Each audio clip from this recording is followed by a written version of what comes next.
Corinthians, the 9th chapter, beginning at verse 24. Know ye not that they which run in a race run all, but only one receives the prize? So run that you may obtain. And every man that striveth for the mastery is temperate in all things.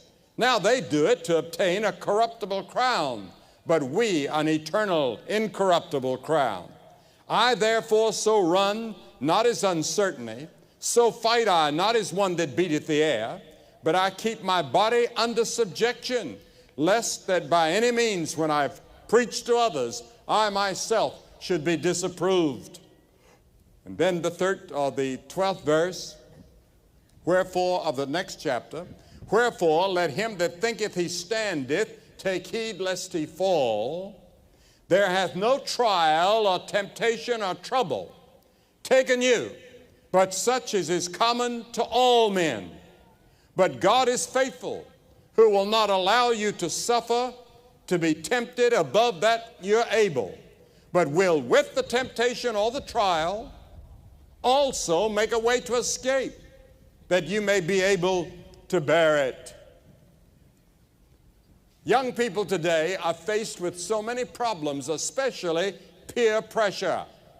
And the hardest word that young people have to say today is the little word no. Whether it's drugs, whether it's picking up a cigarette, whether it's illicit sex, whatever it is, it's the hardest word. Do you say no when the peer pressure comes? When the hormones begin to rise? When the excitement is there? Yes, we're all tempted. But there's no temptation taken you but what everybody else has had. You say, well, did Jesus have temptations like that? Of course he did. He said it says he was tempted in every point like as we are, yet without sin.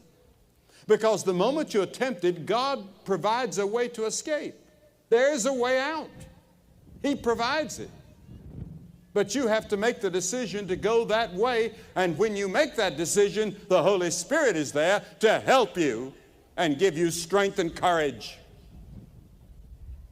And then another man, another person in the Bible, a young person, was named Daniel. In Daniel 1:8 it says, Daniel purposed in his heart that he would not defile himself with the portion of the king's meat, nor the wine which he drank. Daniel was a young man with a purpose. His motivation to serve God had come early, because Nebuchadnezzar, the great king of Babylon, had come over to Jerusalem and captured Jerusalem, captured the king, and captured a few young Jewish men that he wanted to take back to Babylon and train them in the language of Babylon and all the ways of Babylon, so that they could be of help to him in running his empire. And one of them was Daniel.